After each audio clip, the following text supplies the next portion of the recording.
Y ahí inicia en Roma a través de esta gran figura que es el homine libero exhibendo. Y hay otras figuras muy interesantes en Roma que tienen que ver con esta limitación del poder, como la intercesio tribunicia, donde cualquier persona podía apelar el auxilio de un tribunal cuando había violación de ciertos derechos e incluso cuando había una normativa que consideraban inferior y había violación a una norma superior.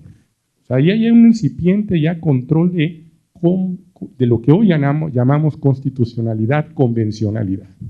Desde el derecho romano, que hoy ya quieren quitar en todas las facultades de escuelas de derecho, que me resisto a ello, por lo menos a mí me costó mucho trabajo mis 2 cursos de derecho romano, pero que los apuntes los guardo intactos. Ahí sabemos quién nos dio clases, pero fueron las primeras clases que recibimos de derecho y fue precisamente porque muchas de las instituciones vienen del derecho romano.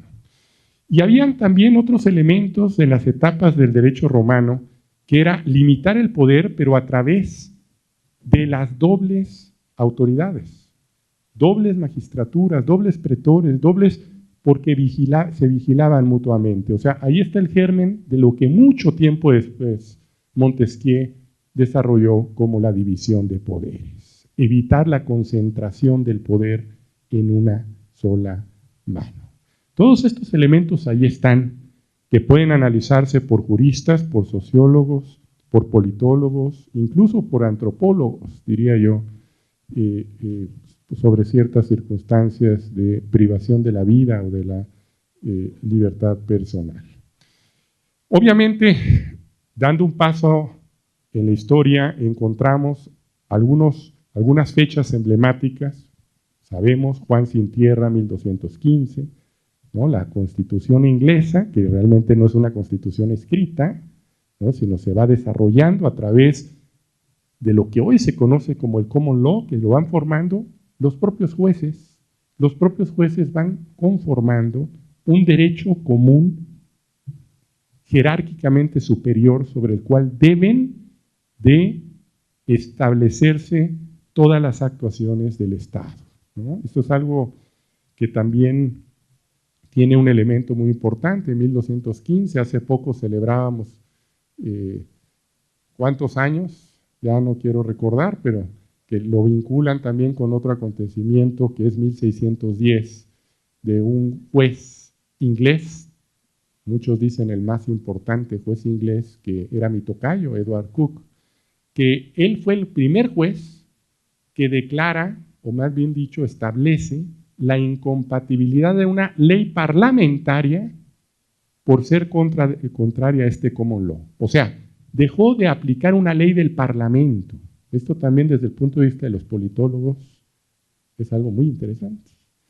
Yo me pongo a pensar ahora este problemón que tienen en Colombia, ¿no? Porque hubo un proceso de paz donde se firmó y que ahora hay una mayoría de la población a través de un plebiscito que dijo no.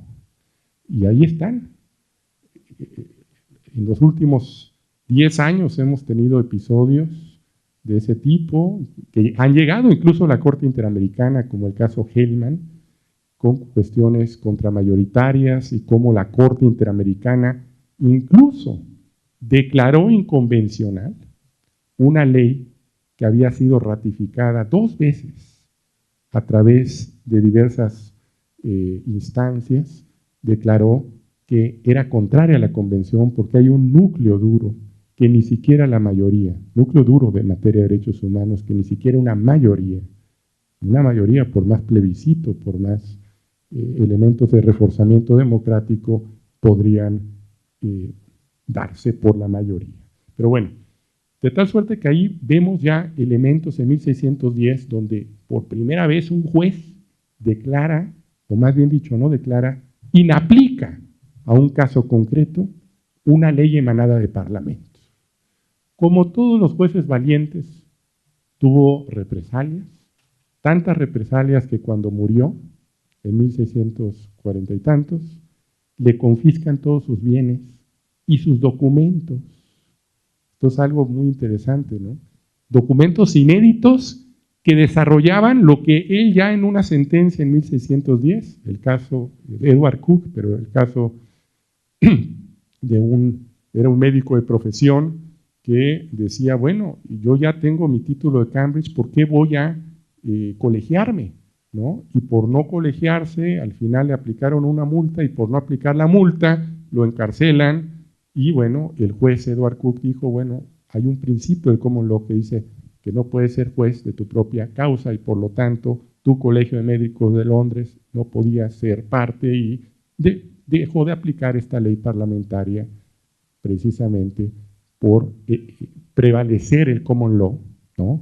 Por prevalecer este alto ordenamiento. Pero ahí un juez valiente deja de aplicar una ley parlamentaria con sustento democrático, imagínense, en Inglaterra, y luego llegamos a que en 1688, con la gloriosa revolución, llamada revolución inglesa, se estableció el principio que rige hasta el día de hoy, de que en contra de una ley parlamentaria no procede control de ningún juez.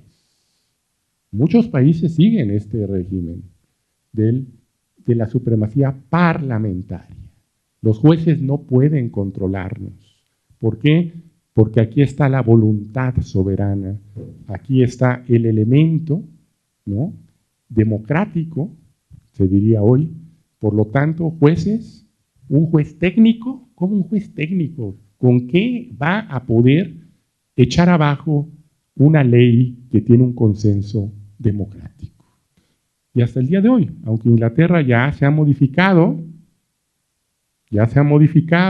pero no sabemos qué tanto con lo que se acaba de votar recientemente, parece que hay un retroceso, pero en 1998 se emitió precisamente por una ley del Parlamento la posibilidad de mayor respeto y apertura a los derechos humanos y que incluso los jueces pudieran invocar determinados pactos en materia de derechos humanos. Ahora vuelve, digamos, un poco la historia a revertirse, aunque todavía no está fuera de la, hay que decir, pues está en un proceso de lo que se acaba de votar en Inglaterra. Pero bueno, yo todo esto lo estoy mencionando para llegar, evidentemente, son como fotografías históricas para darnos pistas de cómo vamos a llegar a este control de convencionalidad. Y ahí podríamos saltar hasta 1803, ya con una constitución, la Constitución de Estados Unidos, que influyó de manera notable a prácticamente el constitucionalismo latinoamericano, obviamente a nuestra primera constitución de 24, pero también hasta la última que va a cumplir 100 años del 17, donde hay rasgos muy claros, influencia innegable de la Constitución estadounidense, especialmente el Poder Judicial, ¿no?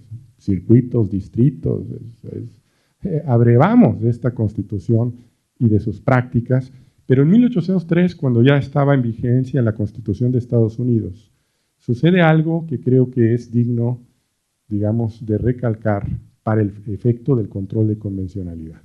En 1803, el famosísimo caso Marbury versus Madison, que ha sido estudiado por politólogos, sociólogos y obviamente por juristas, y que está llena las bibliotecas de Estados Unidos, del caso más relevante del constitucionalismo actual, donde aplicando, fíjense, aplicando las ideas de Edward Cook, retoma la idea de que hay una ley, no, ya no es el common law, pero sí hay una ley suprema, the higher law, la ley suprema, la Constitución, y por lo tanto ninguna ley, ningún acto estatal puede estar arriba de esa norma suprema que se llama Constitución. Ese es uno de los pilares del constitucionalismo contemporáneo.